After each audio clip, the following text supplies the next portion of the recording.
Silakan duduk saudara-saudara. Tuhan Yesus memberkati. Shalom. Shalom. Ya, senang sekali kita berjumpa. Setelah sekian lama kita tidak berjumpa lagi muka-muka seperti pada malam hari ini.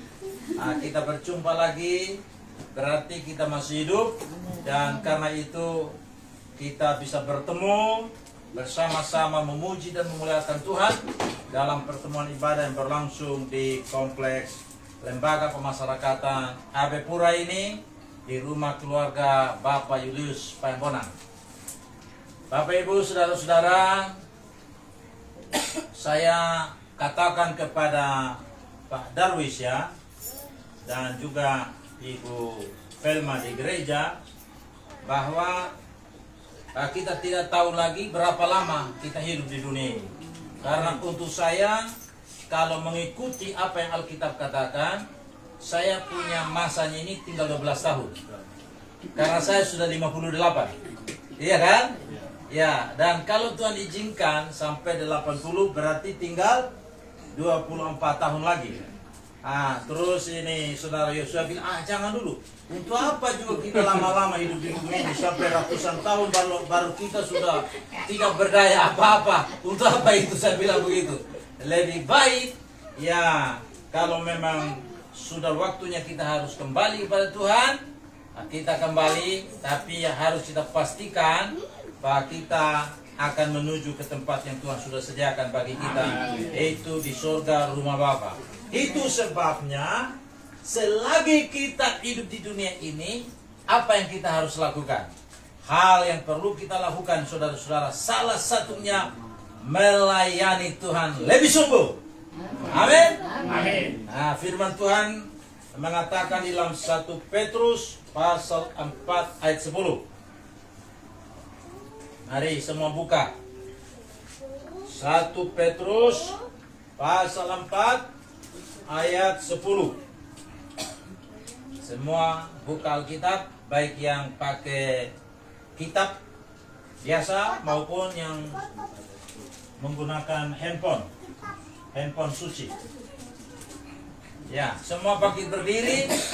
Kita baca sama-sama kita baca firman Tuhan ini dengan suara yang keras sebanyak 3 kali. Saya 1 kali, Bapak Ibu saudara-saudara yang kedua kali, yang ketiga kali, sama-sama. Haleluya. 1 Petrus pasal 4 ayat 10. Layanilah seorang akan yang lain sesuai dengan karunia yang telah diperoleh tiap-tiap orang sebagai pengurus yang baik dari kasih karunia Allah. Layanilah seorang akan yang lain sesuai dengan karunia yang telah diperoleh tiap-tiap orang sebagai pengurus yang baik dari kasih karunia Allah. Sama-sama. Layanilah seorang akan yang lain sesuai dengan karunia yang telah diperoleh tiap-tiap orang sebagai pengurus yang baik dan dari kasih karunia Allah. Silakan duduk. Tuhan Yesus memberkati kita. Bapak, Ibu, saudara-saudara yang kekasih dalam Tuhan, melayani lebih sungguh adalah panggilan istimewa yang Tuhan percayakan kepada kita sebagai orang yang percaya. Saya ulangi ya, melayani lebih sungguh adalah panggilan istimewa. Kenapa istimewa? Karena hal ini tidak diberikan kepada semua orang, hanya kepada kita yang mengaku percaya kepada Tuhan Yesus Kristus. Saudara-saudara, di dalam Alkitab Tuhan Yesus menyatakan kepada kita mengenai tujuan inkarnasi Yesus Kristus sebagai Sang Firman menjadi manusia. Dia datang bukan untuk dilayani, melainkan untuk melayani. Itulah yang dikatakan dalam Markus pasal 10 ayat 45.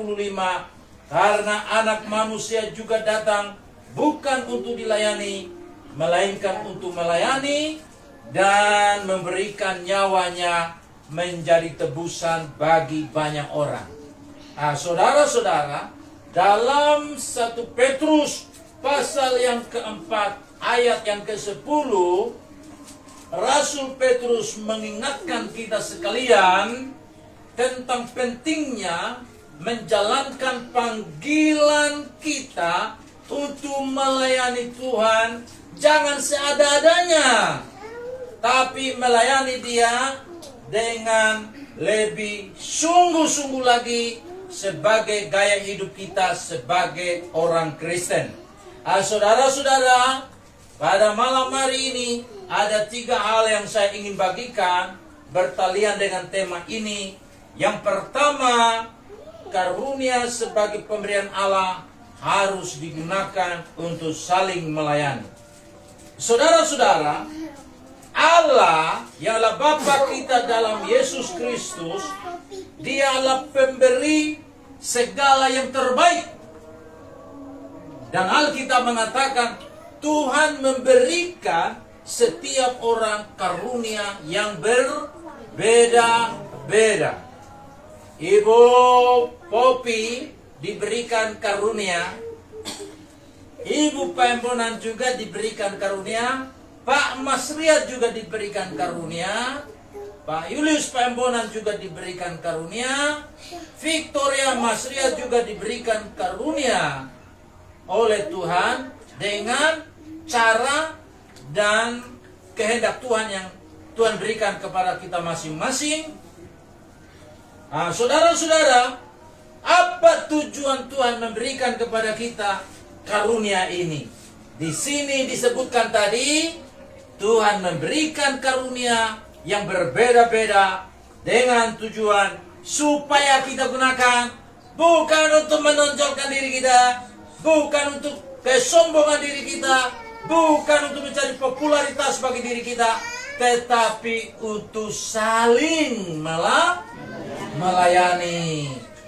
Saudara yang kekasih dalam Tuhan, kalau kita menyadari hal ini, saya percaya maka semua karunia sebagai pemberian Tuhan yang meliputi bakat, keterampilan, dan kemampuan yang unik yang diberikan Allah kepada kita secara individu, kita akan gunakan ini semua untuk saling melayani.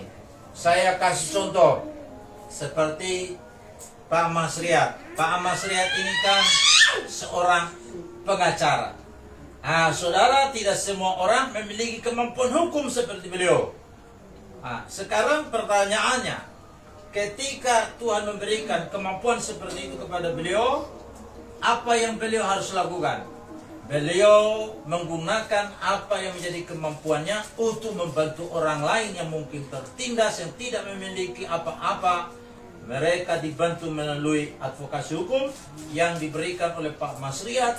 Ini sebenarnya bagian dari Pak Masriat menggunakan kemampuan yang dimiliki untuk melayani sesamanya.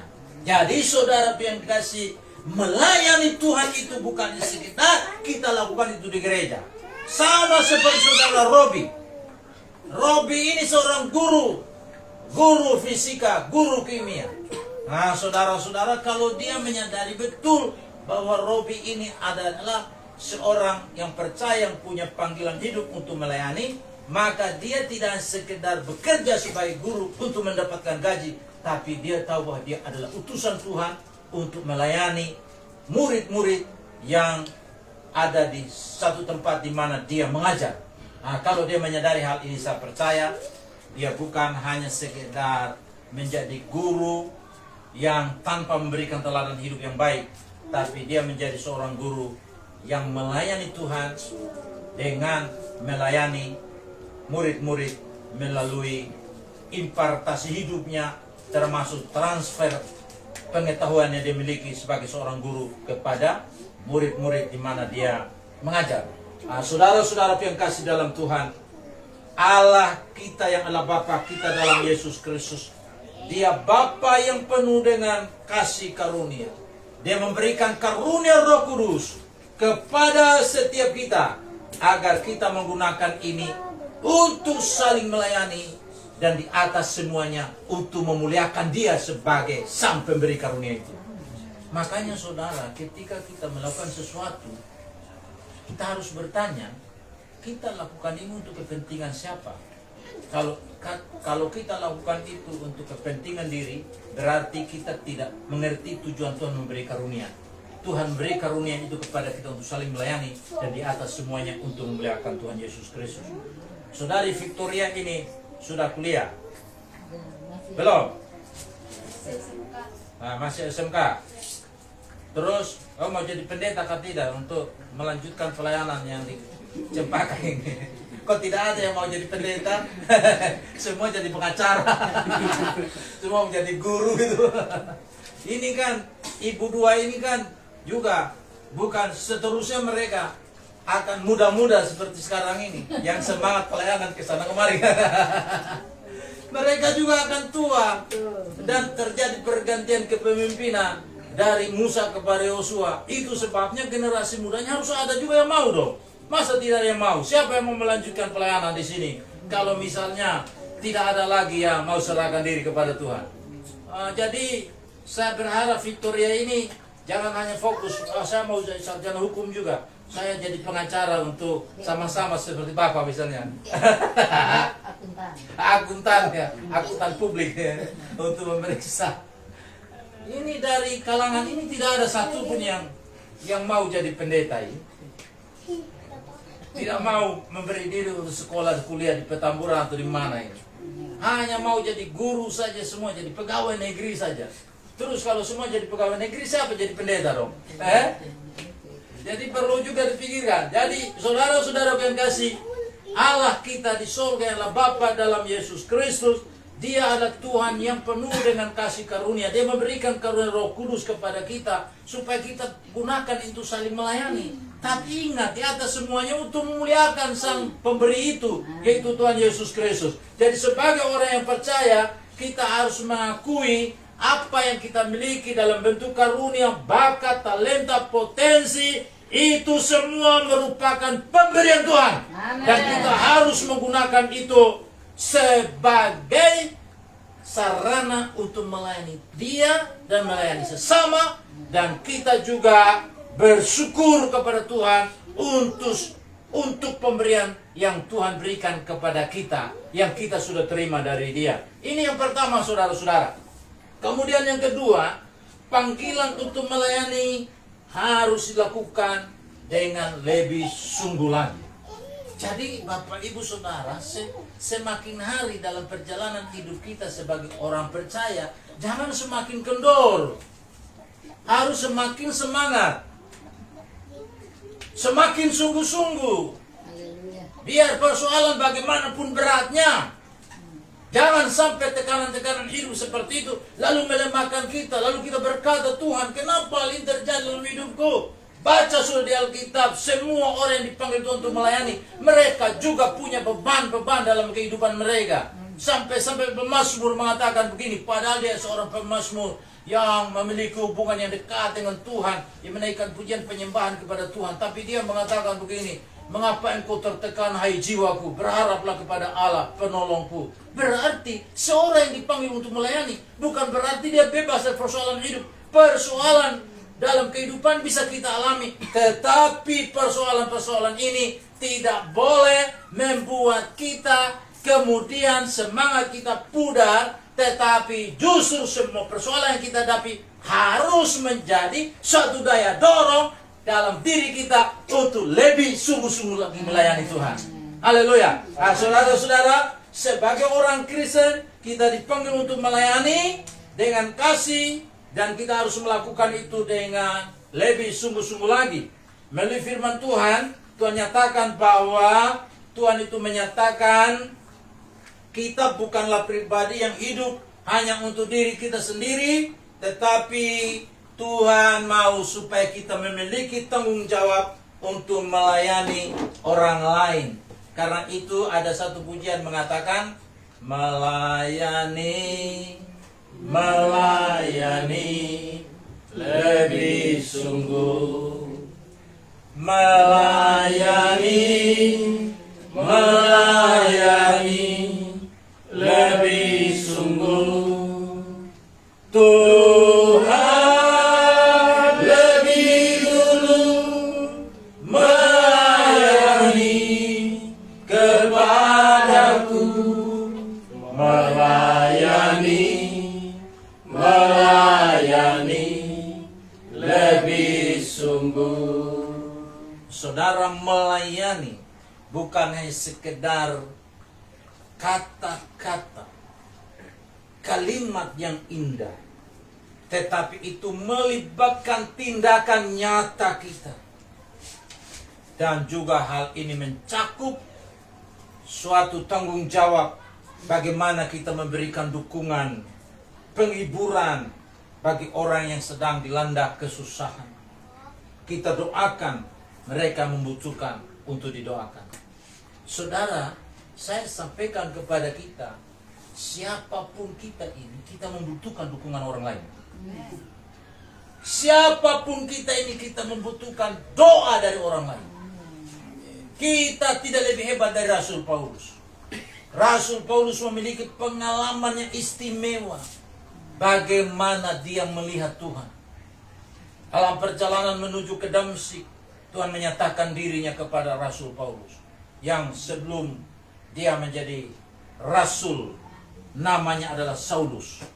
Tuhan katakan, Saulus, Saulus, mengapa engkau menganiaya aku? Padahal yang dianiaya oleh Saulus, bukan Tuhan Yesus, tapi pengikut jalan Tuhan. Orang-orang yang percaya. Tapi Tuhan Yesus mengidentifikasikan diri, menyamakan dirinya dengan orang yang percaya. Bahwa orang yang percaya yang dianiaya itu sebenarnya penganiayaan itu secara tidak langsung ditujukan kepada Tuhan Yesus. Itu sebabnya Tuhan mengatakan, Saulus, mengapa engkau menganiaya aku? Ketika dia mendengar suara ini, siapakah engkau? Akulah Yesus Kristus yang engkau aniaya. Dan dalam perjalanan ke Damsyik itulah Tuhan menyatakan kemuliaan yang luar biasa, dan itu merupakan titik balik dalam kehidupan Saulus menjadi seorang Rasul Paulus. Saudara, dia memiliki pengalaman yang istimewa karena dia pernah dibawa ke tingkat langit yang ketiga bertemu dengan Tuhan, dan dia mengungkapkan itu satu pengalaman yang luar biasa yang kata-kata manusia untuk membahasakannya sangat terbatas. Keindahan hubungan yang terjalin di dalam persekutuan dengan Tuhan ketika dia diangkat ke tingkat langit yang ketiga itu. Tetapi walaupun demikian, Alkitab berkata begini, berdoalah untuk aku supaya ketika aku membuka mulutku, aku diberi keberanian untuk menyampaikan rahasia Injil, untuk mengungkapkan sebagaimana seharusnya aku memberitakan. Paulus dia minta didoakan oleh jemaat-jemaat yang dia layani. Itu sebabnya setiap kita ini harus saling mendukung satu sama lain. Dan melayani merupakan suatu pemberian yang perlu kita lakukan kepada orang lain untuk memberikan dukungan kepada mereka. Ketika mereka dilanda oleh kesusahan, maka kita hadir untuk menghibur mereka. Kita menghibur mereka, dan penghiburan dari mana? Dengan penghiburan yang kita sendiri pernah peroleh ketika kita mengalami hal yang sama. Itu sebabnya saudara, masalah-masalah yang kita alami dalam hidup ini, ketika kita menyikapinya secara benar, Tuhan bisa menggunakan itu sebagai pengalaman hidup, supaya ketika kita mendapatkan jawaban dari Tuhan dalam pengalaman itu, kita bisa berbagi pengalaman yang sama dengan orang lain, sehingga orang lain pun terhibur, dikuatkan dengan pengalaman kita. Coba kita lihat saudara-saudara, orang yang misalnya pernah terlibat narkoba. Kenapa mereka yang ketika mereka bertobat, mereka lebih terdorong untuk melayani orang-orang narkoba? Karena mereka pernah di situ. Sehingga kesaksian hidup mereka bagaimana Tuhan mengubah, itu akan memberikan suatu kesaksian bagi yang dilayani, bahwa orang ini saja bisa berubah. Kita tahu dia dulu terlibat narkoba, bandar narkoba, tapi kok kenapa dia bisa berubah? Karena dia buka hati terima Kristus, Yesus mengubahkan hidupnya. Maka hal ini juga akan membuat para narkoba yang lain itu terdorong untuk dia percaya pada Tuhan dan mengalami pertolongan Tuhan yang sama. Jadi, saudara-saudara, ketika kita mengalami persoalan dalam kehidupan ini, jangan sampai membuat kita mundur, tapi harus membuat kita melangkah lebih maju untuk melayani Tuhan. Karena kita tahu di tengah persoalan hidup yang bagaimanapun, Tuhan ada bersama dengan kita. Amin. Aduh, saudara, ketika kita menggunakan karunia-karunia, talenta-talenta yang Tuhan berikan kepada kita untuk melayani orang lain, itu berarti kita sudah siap untuk menjadi alat dalam tangan Tuhan sebagai saluran berkat. Bayangkan saudara, kalau menjadi saluran berkat, artinya berkat itu tidak langsung sampai ke orang itu, melalui kita dulu. Jadi kita sudah bersukacita dengan berkat yang kita terima, baru kita nyatakan sukacita kita dalam pelayanan kepada mereka melalui saling melayani. Jadi Bapak Ibu, tantangan jangan sampai mundur, tapi terus maju. Amin. Amin. Haleluya. Ya, saya senang memang melihat Ibu Popi dengan Ibu Agustina Pembonan. Ketika mereka sudah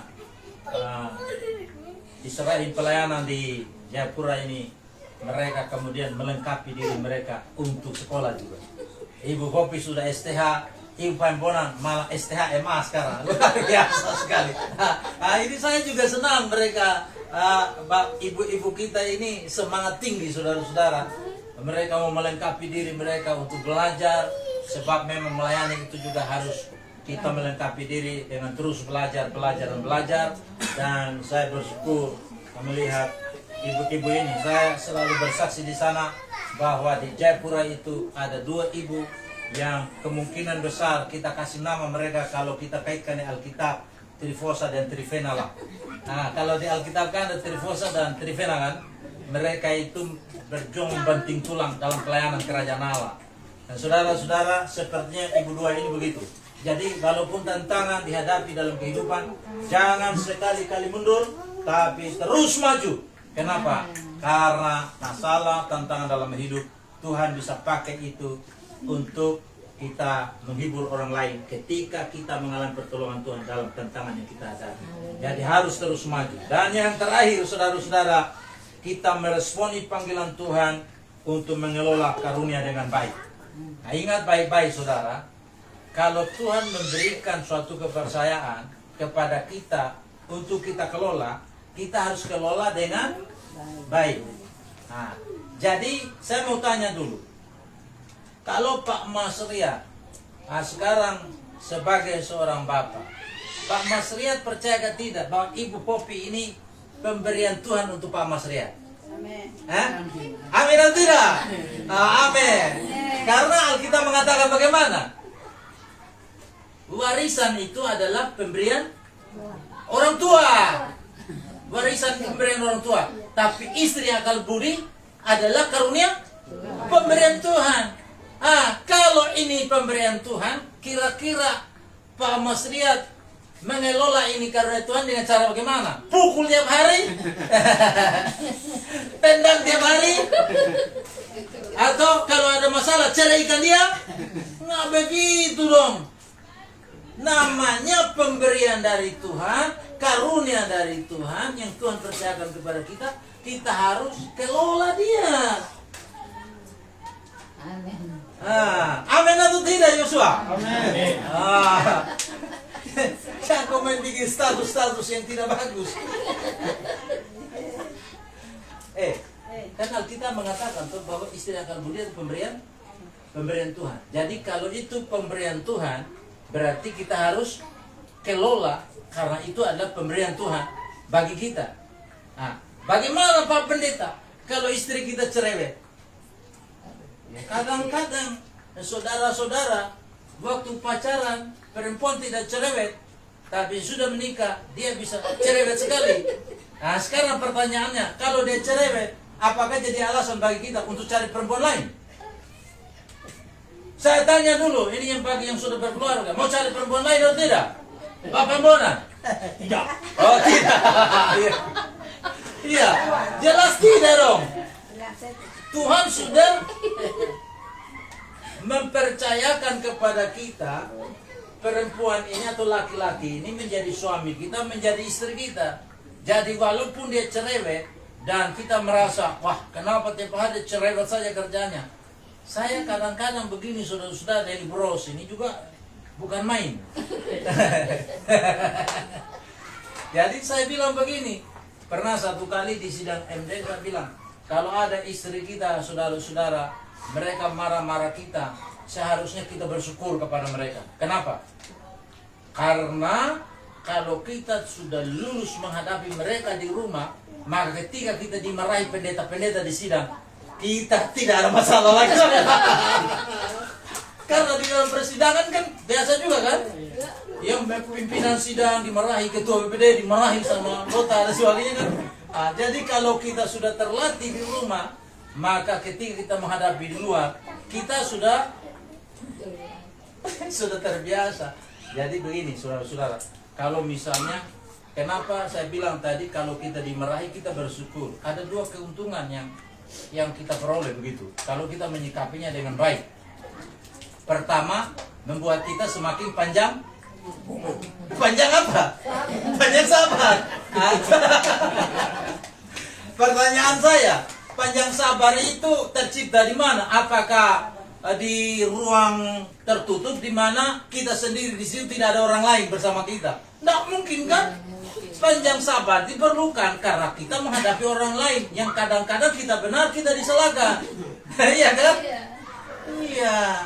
Sebaik-baiknya kita itu orang bisa salahkan. Jadi kita bisa memahami kalau Tuhan Yesus saja yang sudah baik begitu masih difitnah, dikhianati, apalagi kita.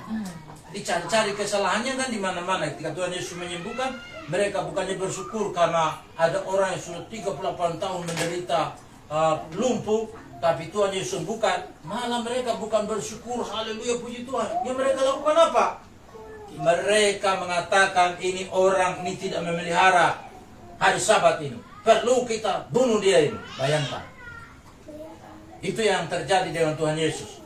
Jadi pada malam hari ini saudara yang kasih dalam Tuhan, kita punya tanggung jawab. Ketika Tuhan memberikan kepada kita karunia, talenta, kita harus kelola dengan baik. Karena pertanggungjawaban kita sehubungan hal itu bukan pada organisasi gereja, bukan kepada manusia, bukan kepada pemerintah. Semua ini kita akan pertanggungjawabkannya di hadapan Tuhan sebagai sang pemberi itu.